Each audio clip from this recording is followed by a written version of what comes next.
Assalamualaikum warahmatullahi wabarakatuh. Alhamdulillahirabbil alamin wassalatu wassalamu ala asyrafil anbiya'i wal mursalin wa ala alihi wa sahbihi ajmain. Subhanaka la ilma lana illa ma 'allamtana innaka antal alimul hakim. Wa la haula wa la quwwata illa billahil aliyyil azim. Alhamdulillah. Pertama dan selama-lamanya mari kita merafakkan kesyukuran kehadrat Ilahi kerana dengan limpah dan kurnianya kita masih lagi dapat hidup dan juga menghirup udara yang segar pada pagi ini untuk sama-sama kita mengikuti program Bicara Rohani yang setiap minggu diadakan oleh Persatuan Agama Islam IPG Kampus Pulau Pinang. Alhamdulillah.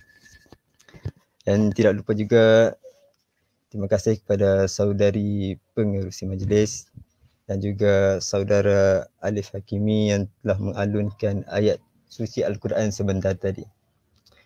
Okey, Alhamdulillah. Jadi untuk meneruskan bicara rohani pada minggu ini berkaitan dengan tajuk sedekah 360 ruas tulang. Jadi kita akan membicarakan tentang sedekah dan juga 360 ruas tulang. Apakah yang dimaksudkan dengan sedekah? Dan juga apakah yang kita faham tentang sedekah 360 ruas tulang? Okey, sedekah ni macam yang biasa yang kita tahu sedekah lah. Kalau dalam konteks mudahnya, kita selalu bagi duit, betul? Kalau tambah pula hari ni, hari Jumaat.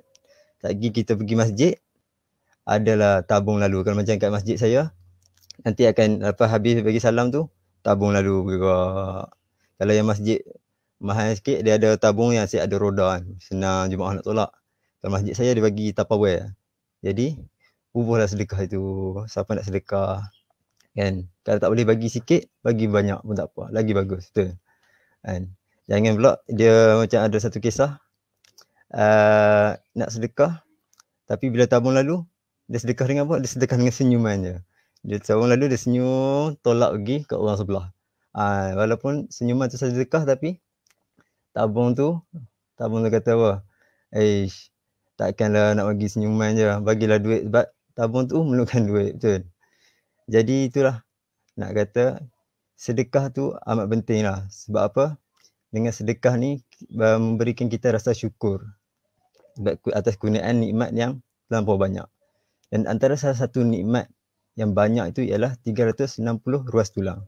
Sebab itulah kita kena bersedekah 360 ruas tulang. Macam mana kita boleh tahu ruas tulang kita ada 360? Okey. Kat dalam ni saya nak tanya siapa je yang tahu ruas tulang kita dalam badan kita sendiri kan. Semua orang sama lah. Tak kira dia kurus atau bergemuk sebab bilangan tulang dia sama. Kan? Tak ada lah orang gemuk.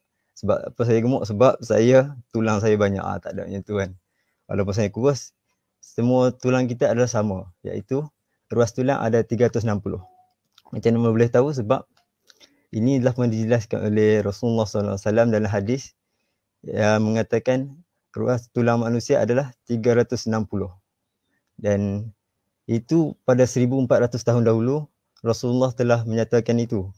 Namun pada zaman-zaman moden belakangan ini pakar-pakar pun telah mensahihkan iaitu kita punya tulang ada 360. Pakar-pakar anatomi dan sebagainya.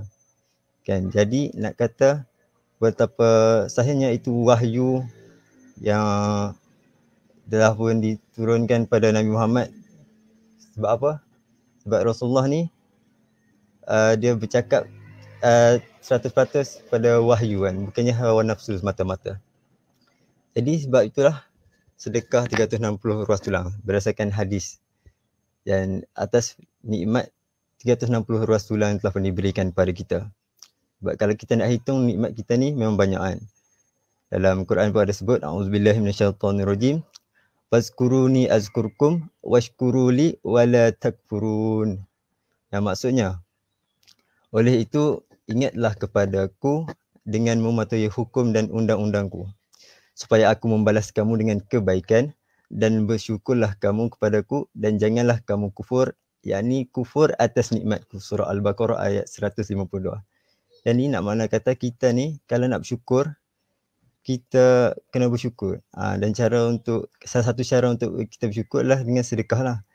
Kan? Jadi kalau kita tak bersyukur, itu yang dikatakan kita kufur. Dan apa pula syukur ni adalah hukumnya wajib kan. Kita semua kena wajib bersyukur atas nikmat yang diberikan oleh Allah. Kan macam tajuk kita 360 ruas tulang, itu pun satu-satu nikmat. Kalau macam kita boleh hidup macam saya kata awal tadi, kita hidup dapat dengar bicara rohani pada pagi ini, itu pun salah satu nikmat. Kita bangun pagi-pagi, kita baca apa? Alhamdulillahillazi ahyana ba'dama amatana wa ilaihin nusyur. Kan? Alhamdulillah, kita cakap Alhamdulillah, kita bersyukur lepas kita dibangkitkan daripada kematian yang sementara tadi. Kan? Cuba bayang kalau kita tidur tak bangun-bangun dah. Macam mana? Jadi sebab tu lah pagi-pagi kita melazimi Alhamdulillah, kita bangun-bangun, kita Alhamdulillah, kita puji Allah.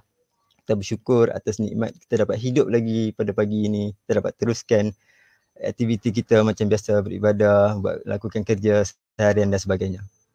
Dan juga bersyukur ni dalam arti kata kita melahirkan perasaan terima kasih kepada seorang yang telah memberikan pertolongan. Kalau contoh ada orang beri pertolongan kita, kita cakap terima kasih. Jazakallahu khairan. Kalau nikmat yang diberikan oleh Allah SWT, kita bersyukur atas kita melakukan kebaikan, bersedekah dan sebagainya. Sebab apa kita perlu bersyukur? Sebab nikmat yang telah diberikan oleh Allah itu sangat banyak pada kita. Kalau kita nak kira buih-buih di lautan tu pun, kita takkan dapat kira nikmat Allah tu lebih lagi pada itu. Jadi orang yang bersyukur ialah orang yang beriman dan juga mampu beribadah. Itu adalah dikatakan orang yang bersyukur. Surah An-Nahl ayat ada menyebut yang bermaksud, dan jika kamu menghitung nikmat Allah yang telah dilimpahkan kepada kamu, tiadalah kamu akan dapat menghitungnya satu persatu. Sesungguhnya Allah Maha Pengampun lagi Maha Mengasihani. Nak kata betapa banyaknya nikmat yang telah pun diberikan oleh Allah SWT. Salah satunya ialah, kalau kita nak fokus tajuk kita pada hari ni ya, 360 ruas tulang. Tanpa tulang-tulang tu, mana kita nak kata ruas tulang ni? Cuba tengok. Kalau kita boleh bilang kat jari kita pun, tangan kita ada berapa ruas? Ruas ni ataupun kita panggil sendi-sendi tulang. Ada 1, 2, 3, 4, 5, 6, 7, 8, 9. Sampailah 360 yang ada keseluruhan badan. Jadi tanpa sendi-sendi ni kita tak mampu menggerak juga buat kerja. Jadi kita kena bersyukur atas nikmat yang telah diberikan oleh Allah SWT. Dan nikmat tu, sebab nikmat tu banyak. Ada orang kata kaya tu nikmat, miskin tu ujian. Tapi sebenarnya kita kena ingat bahawa kaya itu pun salah satu ujian. Dan ujian orang kaya ni kepada apa? Kepada hartanya. Macam mana dia nak, adakah dia bersedekah dengan hartanya kan? Dalam Al-Quran pun ada sebut, la in syakartum la azidannakum wa la in kafartum inna azabi lasyadid. Dan jika kamu bersyukur, pasti kami akan menambah nikmat kepada kamu. Dan jika kamu ingkar nikmat yang telah pun diberikan, sesungguhnya azabku amatlah pedih. Jadi kita kena sentiasa melazimi syukur. Kalau tak bersyukur dengan nikmat yang telah diberikan, tak kisah nikmat apa, nikmat kaya, nikmat sihat, nikmat masa lapang dan sebagainya, kita tergolong pada orang-orang yang kufur akan nikmat.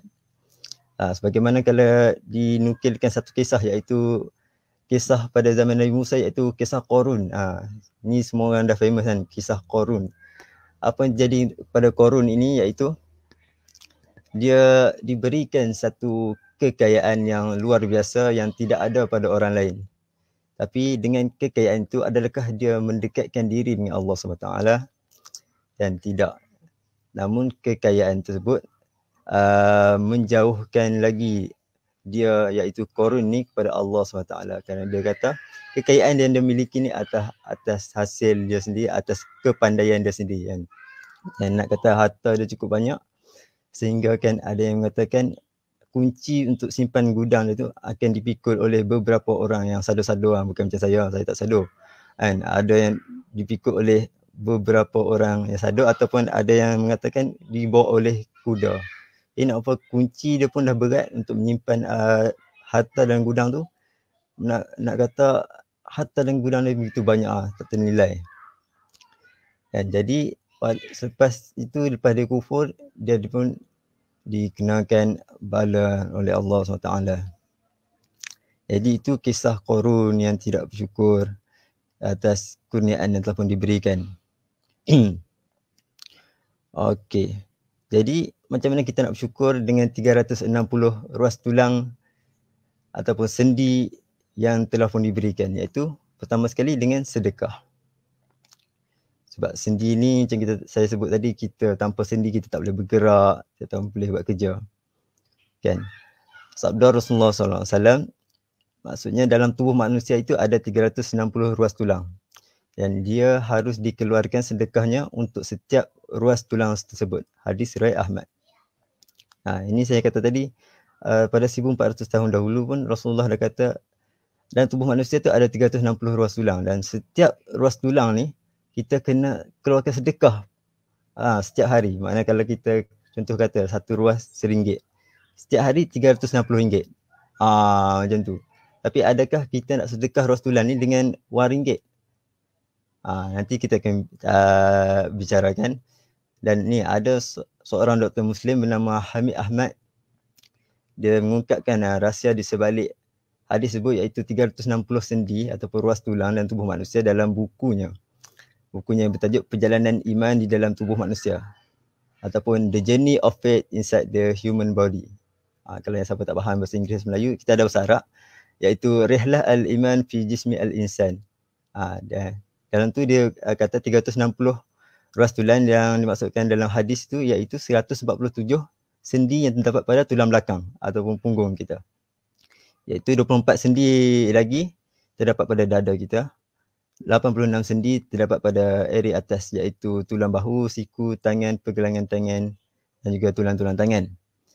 Dan kemudian 92 sendi lagi terdapat pada area bawah, iaitu paha, lutut, telan lutut, kaki.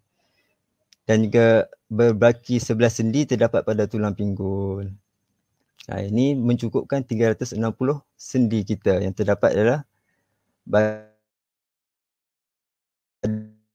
dan manusia bagi siapa yang tertanya lagi. Jadi kalau tak ada sendi ni, kita pun tak boleh buat kerja. Dan juga contoh kalau patah tulang belakang, kita pun boleh, pada yang bahaya itu bila lumpuh tak boleh buat kerja dan sebagainya. Jadi berdasarkan hadis tu, Rasulullah kata dalam tubuh kita ada 360 ruas tulang, dan setiap ruas tulang ni kena bagi sedekah.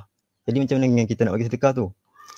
Ada satu hadis daripada Abu Hurairah radhiyallahu anhu berkata, Rasulullah SAW bersabda, kullu sulama min nasi alaihi sadaqah, kullu yawmin tatlu'u fihi syamsu ta'dilu bainal isnaini sadaqah wa tu'inu rajula fi dabbatihi fatahmilu alaihi aw tarfa'u lahu alaiha mata'an sadaqah wal kalamat tayyibah sadaqah wa kullu khatwati tasmiyati ila salati sadaqah wa tumitul adza 'anil tariqi sadaqah. Maksudnya setiap sendi dan anggota badan bermula dari hari terbit matahari kita kena bersedekah. Dan apakah sedekah-sedekah itu? Iaitu mendamaikan dua orang yang sedang bertelagah, itu adalah sedekah. Jadi kalau kita tengok macam ada orang tengah bergaduh, kita damaikan, itu adalah sedekah. Dan kemudian engkau menolong seorang pada binatangnya yang dengan mengangkatnya ke atas binatang tersebut, atau menolong mengangkatnya barang adalah sedekah. Macam zaman dulu, mengangkat barang dagangan ke atas unta itu dikira sebagai sedekah, maknanya kita menolong orang. Kalau macam konteks kita IPG ni, mungkin kalau dulu kan sekolah rendah kita selalu kata ni, meh tolong cikgu angkat barang. Itu kita tolong angkat, itu pun dikira sebagai sedekah. Dan kemudian bercakap perkataan yang baik adalah sedekah.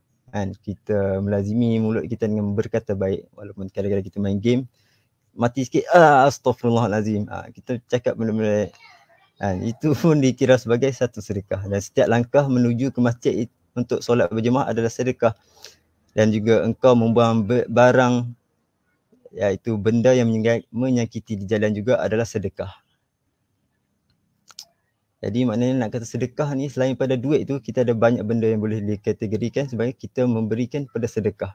Dan sedekah ni bagaimana kita semua tahu, banyak kelebihan dan sedekah kan. Iaitu orang orang yang belanjakan harta jalan Allah iaitu bersedekah sama seperti sebiji benih yang tumbuh ada 7 tangkai. Kemudian setiap tangkai itu ada 100 biji. Jadi nak kata berapa banyaknya hasil yang kita dapat daripada sedekah, sebab sedekah ini tak akan mengurangkan harta kita. Jadi justru dia menambahkan lagi harta kita. Dan sedekah juga dapat menghapuskan dosa. Bagaimana hadis iaitu sedekah dapat menghapus dosa sebagaimana air yang memadamkan api. Kan? Jadi kita nak padam api ni macam dengan air lah. Air tu ialah sedekah. Jadi bila kita sedekah kita dapat memadamkan api, yakni dosa kita. Iaitu dosa kita ni banyak ke sikit? Banyak lah. Jadi air diperlukan pun adalah banyak. Jadi kita kena sentiasa melazimian bersedekah itu sendiri. Dan ada lagi satu riwayat yang riwayat lain yang dibacakan pada awal tadi, iaitu bersedekah mendamaikan dua orang, ada bersedekah dan sebagainya itu. Ada lagi satu riwayat yang mengatakan daripada Abu Dzar radhiyallahu anhu, Nabi SAW bersabda, yusbihu ala kulli sulamin min ahadikum sadaqah wa kullu tasbihati sadaqah wa kullu tahmidati sadaqah wa kullu tahlilati sadaqah wa kullu takbirati sadaqah wa amru bil ma'rufi sadaqah wa nahyun 'anil munkar sadaqah wa yujzi'u min zalika rak'atani yarka'uhuma min ad-duha. Maksudnya pada setiap pagi setiap anggota badan kamu adalah sedekah. Macam tadi kita kena bersedekah setiap anggota badan, iaitu 360 ruas tulang tersebut. Maka setiap ucapan tasbih adalah sedekah. Tasbih subhanallah, subhanallah, subhanallah. Kita subhanallah, subhanallah, subhanallah adalah satu sedekah tasbih. Yang kedua iaitu setiap ucapan tahmid adalah sedekah. Tahmid alhamdulillah. Kita doa alhamdulillah, alhamdulillah lepas solat kita baca, itu adalah sedekah juga.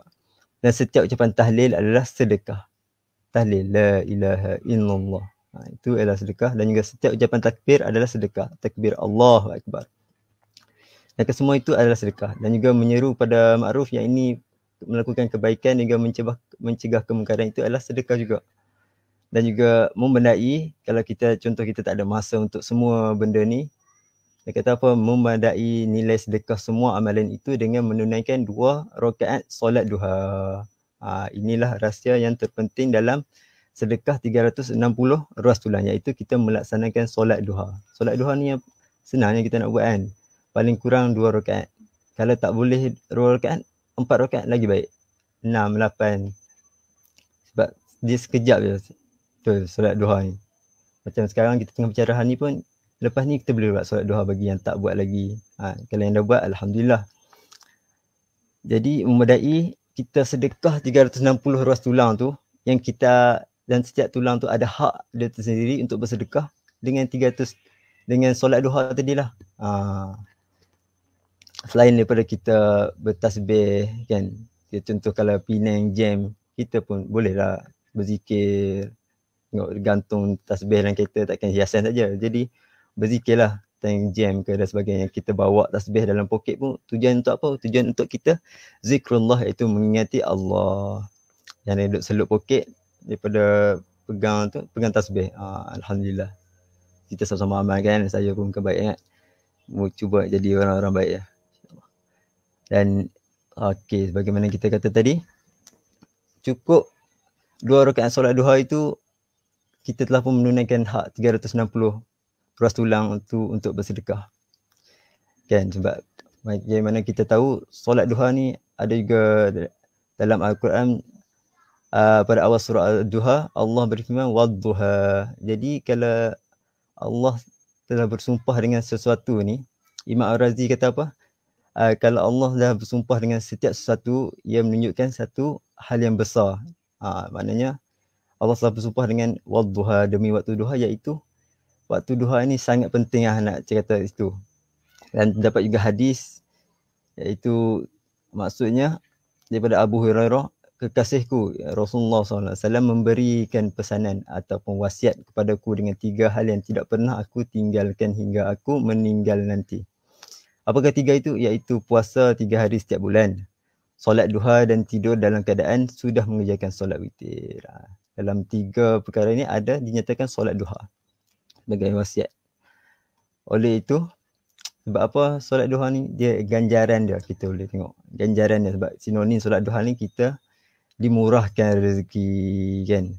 Lagi-lagi kalau kita istiqamah mengerjakan, sebab istiqamah ni payah sangat ni kita nak buat solat duha.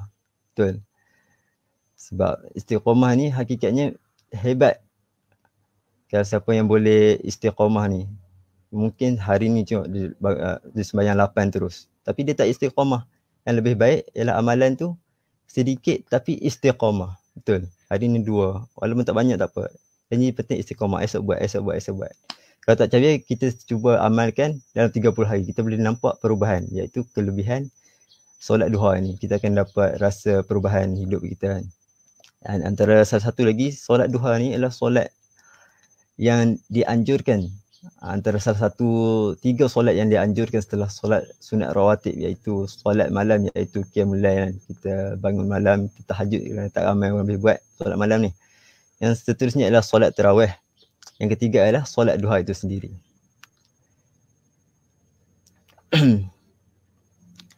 Rasulullah SAW bersabda, barang siapa yang menjaga sembahyang duha, nescaya diampuni Allah baginya akan segala dosanya walaupun seperti buih di lautan. Kan? Kalau kita nak kira macam saya kata tadi, buih di lautan pun banyak. Jadi dosa kita pun lebih banyak pada itu. Jadi yang kita memadai solat duha ini, kita telah mencukupkan hak sendiri kita. Kita akan mendapat rezeki yang melimpah insya-Allah, dan juga kita akan diampunkan dosa kita. Jadi lepas solat duha tu pun, kalau kita tak rushing pun, kita bacalah doa solat duha kan, selalu dinyanyikan oleh NIC. Kalau kita lazimi solat baca solat duha tu pun, baca doa lepas solat duha pun, kita akan dapat hayati kan, dengan penuh makna solat doa solat duha tu sendiri kan, supaya Allah bukakan kita pintu rezeki kita seluas-luasnya. Sebab kita ni kenalah bersyukur dengan apa yang diberikan oleh Allah Subhanahu Wa Taala. Dan inilah cara kita untuk bersyukur ataupun bersedekah, yang membadai solat duha untuk kita bersedekah 360 ruas tulang. Sebab kita dengan nikmat kita yang banyak ni, dengan 360 ruas tulang, antara salah satu nikmatnya kita kena rajinlah bersedekah supaya kita dapat menunaikan hak mereka. Dan macam dalam solat pun, lepas bangun daripada sujud, duduk antara sujud, kita kata apa? Rabbi filli warhamni wajibuni warfa'ni warzuqni wahdini wa'afini wa'fu anni. Wahai Tuhanku, ampunilah daku, rahmatilah daku, tutuplah aku, angkatlah darjatku, kurniakanlah kepadaku rezeki, pimpinlah daku sihat dan afiatkanlah daku dan maafkanlah daku. Kat sini kita merendahkan diri kita dalam doa atau pembacaan duduk antara dua sujud ni, supaya kita minta nikmat pada Allah, nikmat sihat untuk kita beribadah kepada Allah, dan juga bersyukur atas segala kurniaan yang telah pun diberikan oleh Allah SWT. Kalau kita nak balas semua, memang kita tak akan termampu. Jadi akhir kata untuk bicara rohani kita pada pagi ini, iaitu sedekah 360 ruas tulang. Iaitu sedekah ni amat penting, iaitu sedekah 360 ruas tulang, iaitu kita sedekahkan semua sendi-sendi kita sebanyak 360 ruas tulang yang mempunyai hak bersedekah juga mereka ini. Dengan dengan macam yang saya baca hadis tadi, kita alhamdulillah, Allahu akbar, subhanallah, la ilaha illallah, mengajak orang pada kebaikan. Dan juga kalau nak lagi senang, kita solatlah duha yang akan menyukupkan hak-hak pada sendi tersebut. Jadi saya rasa itu saja daripada saya. InsyaAllah yang baik itu datang daripada Allah SWT, yang lemah itu datang daripada Allah juga, tapi disampaikan atas kelemahan diri saya sendiri. Alhamdulillah. Jadi saya serahkan kepada saudari moderator insyaAllah.